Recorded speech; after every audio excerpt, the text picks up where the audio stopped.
Love and Friendship by Jane Austen. To Madame la Comtesse de Feuillide, this novel is inscribed by her obliged humble servant the author. Deceived in friendship and betrayed in love. Letter the First. From Isabel to Laura. How often, in answer to my repeated entreaties that you would give my daughter a regular detail of the misfortunes and adventures of your life, have you said, "No, my friend, never will I comply with your request, till I may be no longer in danger of again experiencing such dreadful ones." Surely that time is now at hand. You are this day 55. If a woman may ever be said to be in safety from the determined perseverance of disagreeable lovers, and the cruel persecutions of obstinate fathers, surely it must be at such a time of life. Isabel. Letter Second. Laura to Isabel. Although I cannot agree with you in supposing that I shall never again be exposed to misfortunes as unmerited as those I have already experienced, yet to avoid the imputation of obstinacy or ill nature, I will gratify the curiosity of your daughter, and may the fortitude with which I have suffered the many afflictions of my past life prove to her a useful lesson for the support of those which may befall her in her own. Laura. Letter Third. Laura to Marianne. As the daughter of my most intimate friend, I think you entitled to that knowledge of my unhappy story which your mother has so often solicited me to give you. My father was a native of Ireland, and an inhabitant of Wales. My mother was the natural daughter of a Scotch peer by an Italian opera girl. I was born in Spain, and received my education at a convent in France. When I had reached my 18th year, I was recalled by my parents to my paternal roof in Wales. Our mansion was situated in one of the most romantic parts of the Vale of Usk. Though my charms are now considerably softened and somewhat impaired by the misfortunes I have undergone, I was once beautiful. But lovely as I was, the graces of my person were the least of my perfections. Of every accomplishment accustomary to my sex, I was mistress. When in the convent, my progress had always exceeded my instructions, my acquirements had been wonderful for my age, and I had shortly surpassed my masters. In my mind, every virtue that could adorn it was centred. It was the rendezvous of every good quality and of every noble sentiment. A sensibility too tremblingly alive to every affliction of my friends, my acquaintance, and particularly to every affliction of my own, was my only fault, if a fault it could be called. Alas, how altered now! Though indeed my own misfortunes do not make less impression on me than they ever did, yet now I never feel for those of another.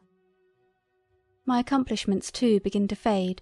I can neither sing so well, nor dance so gracefully as I once did, and I have entirely forgotten the minuet Delacour. Adieu, Laura. Letter Fourth. Laura to Marianne. Our neighbourhood was small, for it consisted only of your mother. She may probably have already told you that, being left by her parents in indigent circumstances, she had retired into Wales on economical motives. There it was our friendship first commenced. Isabel was then 21. Though pleasing both in her person and manners, between ourselves, she never possessed the 100th part of my beauty or accomplishments. Isabel had seen the world. She had passed 2 years at one of the first boarding schools in London, had spent a fortnight in Bath, and had supped one night in Southampton. "Beware, my Laura," she would often say, "beware of the insipid vanities and idle dissipations of the metropolis of England. Beware of the unmeaning luxuries of Bath, and of the stinking fish of Southampton." "Alas!" exclaimed I, "how am I to avoid those evils I shall never be exposed to? What probability is there of my ever tasting the dissipations of London, the luxuries of Bath, or the stinking fish of Southampton? I, who am doomed to waste my days of youth and beauty in a humble cottage in the Vale of Usk. Ah, little did I then think I was ordained so soon to quit that humble cottage for the deceitful pleasures of the world. Adieu, Laura. Letter 5th. Laura to Marianne. One evening in December, as my father, my mother, and myself were arranged in social converse round our fireside, we were on a sudden greatly astonished by hearing a violent knocking on the outward door of our rustic cot. My father started. "What noise is that?" said he. "It sounds like a loud rapping at the door," replied my mother. "It does indeed," cried I. "I am of your opinion," said my father. "It certainly does appear to proceed from some uncommon violence exerted against our unoffending door." "Yes," exclaimed I cannot help thinking it must be somebody who knocks for admittance." "That is another point," replied he. "We must not pretend to determine on what motive the person may knock, though that someone does rap at the door, I am partly convinced." Here a second tremendous rap interrupted my father in his speech, and somewhat alarmed my mother and me. "Had we better not go and see who it is?" said she. "The servants are out." "I think we had," replied I. "Certainly," added my father, "by all means." "Shall we go now?" said my mother. "The sooner the better," answered he. "Oh, let no time be lost!" cried I. A third more violent rap than ever again assaulted our ears. "I am certain there is somebody knocking at the door," said my mother. "I think there must," replied my father. "I fancy the servants are returned," said I. "I think I hear Mary going to the door." "I'm glad of it," cried my father, "for I long to know who it is." I was right in my conjecture, for Mary instantly entering the room informed us that a young gentleman and his servant were at the door, who had lost their way, were very cold, and begged leave to warm themselves by our fire. "Won't you admit them?" said I. "You have no objection, my dear?" said my father. "None in the world," replied my mother. Mary, without waiting for any further commands, immediately left the room, and quickly returned, introducing the most beauteous and amiable youth I had ever beheld. The servant she kept to herself.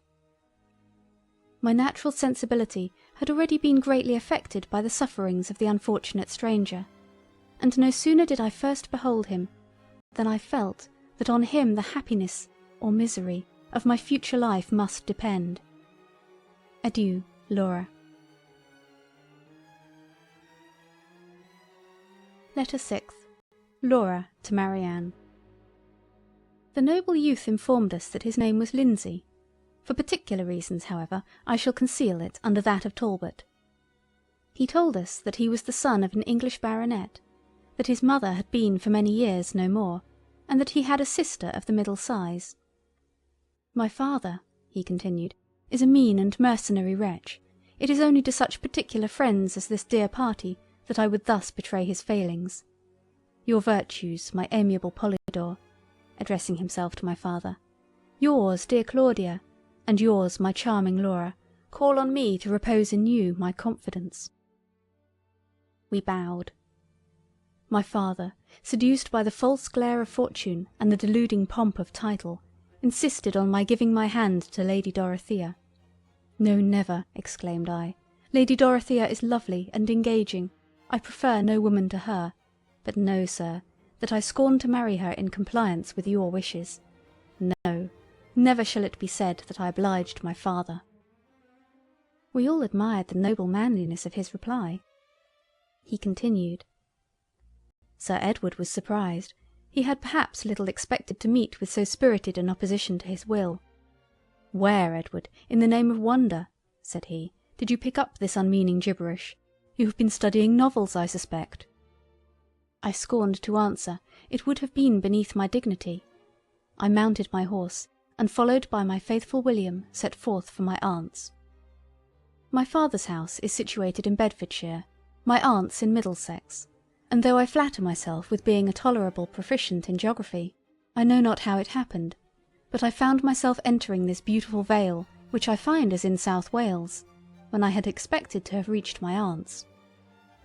after having wandered some time on the banks of the Usk, without knowing which way to go, I began to lament my cruel destiny in the bitterest and most pathetic manner. It was now perfectly dark, not a single star was there to direct my steps, and I know not what might have befallen me had I not, at length, discerned through the solemn gloom that surrounded me a distant light, which, as I approached it, I discovered to be the cheerful blaze of your fire.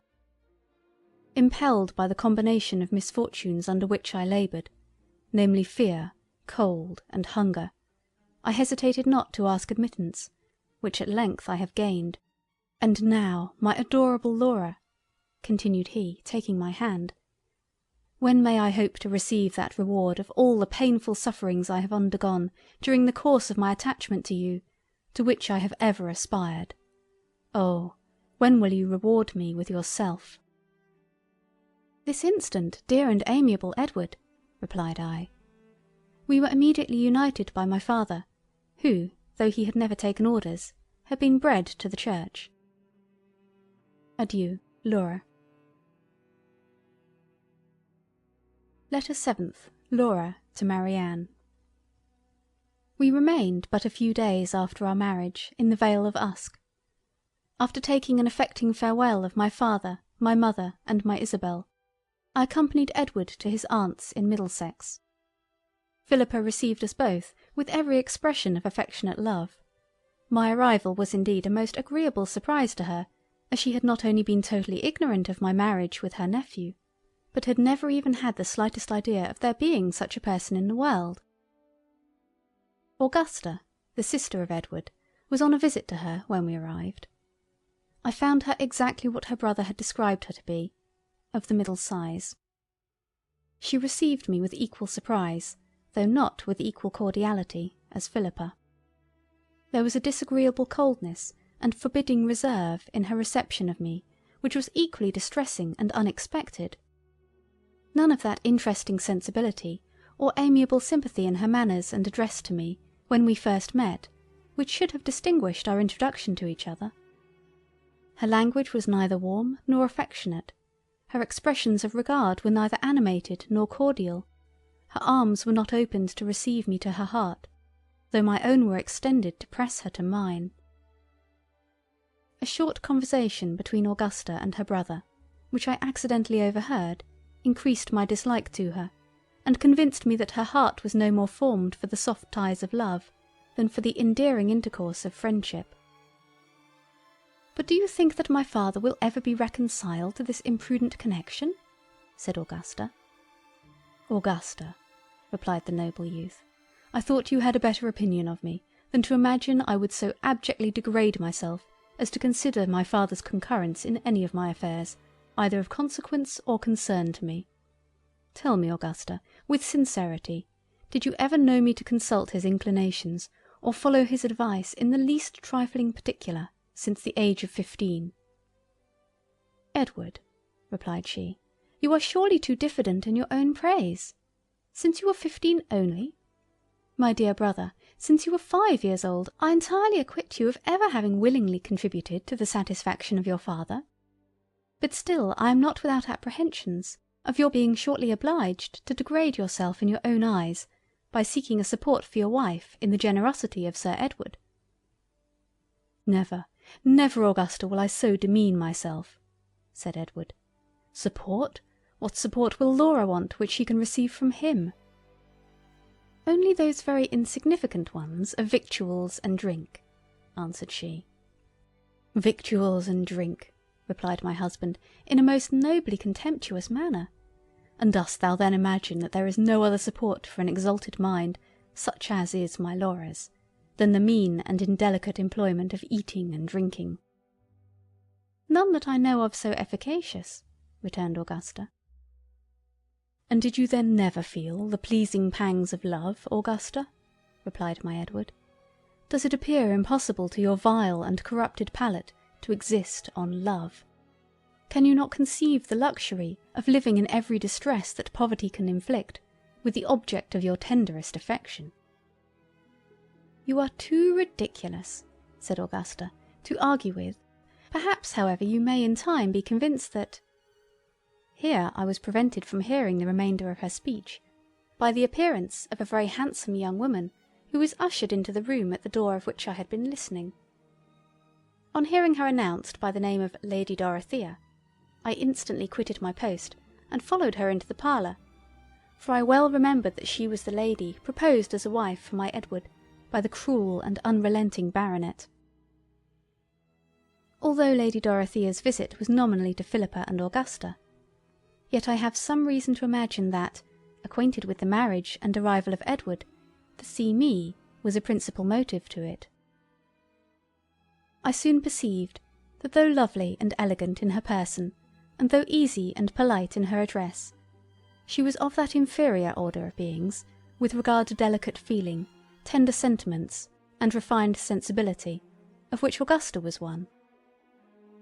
She stayed but half an hour, and neither in the course of her visit confided to me any of her secret thoughts, nor requested me to confide in her any of mine. You will easily imagine, therefore, my dear Marianne, that I could not feel any ardent affection or very sincere attachment for Lady Dorothea. Adieu, Laura. Letter 8th. Laura to Marianne, in continuation. Lady Dorothea had not left us long before another visitor, as unexpected a one as her ladyship, was announced. It was Sir Edward, who, informed by Augusta of her brother's marriage, came doubtless to reproach him for having dared to unite himself to me without his knowledge. But Edward, foreseeing his design, approached him with heroic fortitude as soon as he entered the room, and addressed him in the following manner. Sir Edward, I know the motive of your journey here. You come with the base design of reproaching me for having entered into a dissoluble engagement with my Laura without your consent. But, sir, I glory in the act. It is my greatest boast that I have incurred the displeasure of my father. So saying, he took my hand, and whilst Sir Edward, Philippa, and Augusta were doubtless reflecting with admiration on his undaunted bravery, led me from the parlour to his father's carriage, which yet remained at the door, and in which we were instantly conveyed from the pursuit of Sir Edward. The postilions had at first received orders only to take the London road. As soon as we had sufficiently reflected, however, we ordered them to drive to the seat of Edward's most particular friend, which was but a few miles distant. At we arrived in a few hours, and on sending in our names, were immediately admitted to Sophia, the wife of Edward's friend. After having been deprived during the course of 3 weeks of a real friend, for such I term your mother, imagine my transports at beholding one most truly worthy of the name. Sophia was rather above the middle size, most elegantly formed. A soft languor spread over her lovely features, but increased their beauty. It was the characteristic of her mind. She was all sensibility and feeling. We flew into each other's arms, and after having exchanged vows of mutual friendship for the rest of our lives, instantly unfolded to each other the most inward secrets of our hearts. We were interrupted in the delightful employment by the entrance of Augustus, Edward's friend, who was just returned from a solitary ramble. Never did I see such an affecting scene as was the meeting of Edward and Augustus. "My life, my soul!" exclaimed the former. "My adorable angel!" replied the latter, as they flew into each other's arms. It was too pathetic for the feelings of Sophia and myself. We fainted alternately on a sofa. Adieu, Laura. Letter the 9th. From the same to the same. Towards the close of day we received the following letter from Philippa. Sir Edward is greatly incensed by your abrupt departure. He has taken back Augusta to Bedfordshire. Much as I wish to enjoy again your charming society, I cannot determine to snatch you from that of such dear and deserving friends. When your visit to them is terminated, I trust you will return to the arms of your Philippa. We returned a suitable answer to this affectionate note, and after thanking her for her kind invitation, assured her that we would certainly avail ourselves of it whenever we might have no other place to go to. Though certainly nothing could, to any reasonable being, have appeared more satisfactory than so grateful a reply to her invitation, Yet I know not how it was, but she was certainly capricious enough to be displeased with our behaviour, and in a few weeks after, either to revenge our conduct or relieve her own solitude, married a young and illiterate fortune hunter.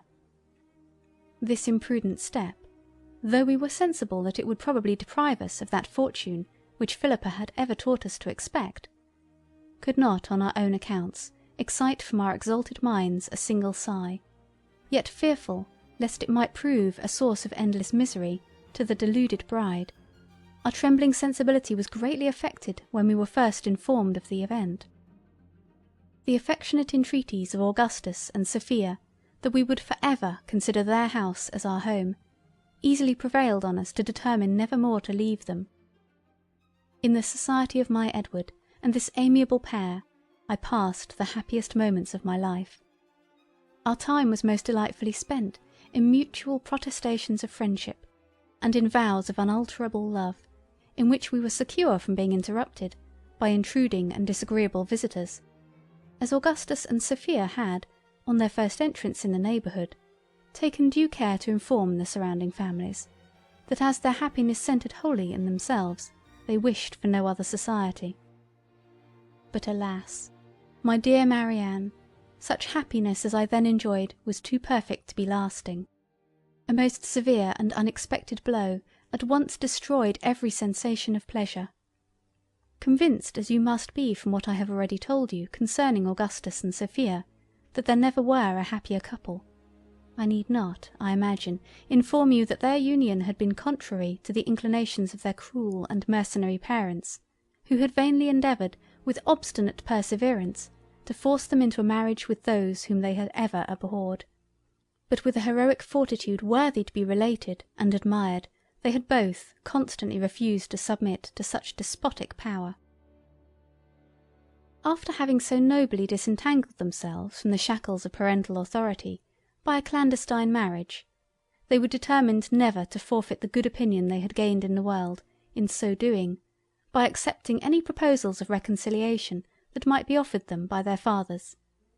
To this further trial of their noble independence, however, they were never exposed. They had been married but a few months when our visit to them commenced, during which time they had been amply supported by a considerable sum of money, which Augustus had gracefully purloined from his unworthy father's escritoire a few days before his union with Sophia.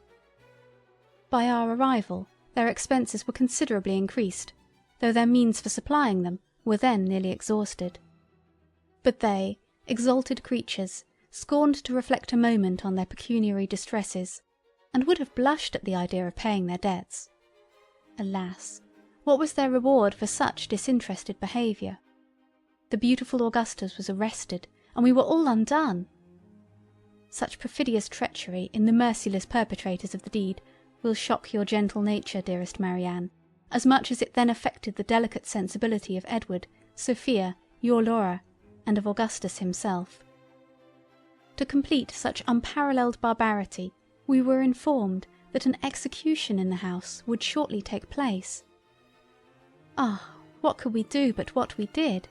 We sighed and fainted on the sofa. Adieu, Laura. Letter 10th. Laura in continuation. When we were somewhat recovered from the overpowering effusions of our grief, Edward desired that we would consider what was the most prudent step to be taken in our unhappy situation, while he repaired to his imprisoned friend to lament over his misfortunes. We promised that we would, and he set forwards on his journey to town.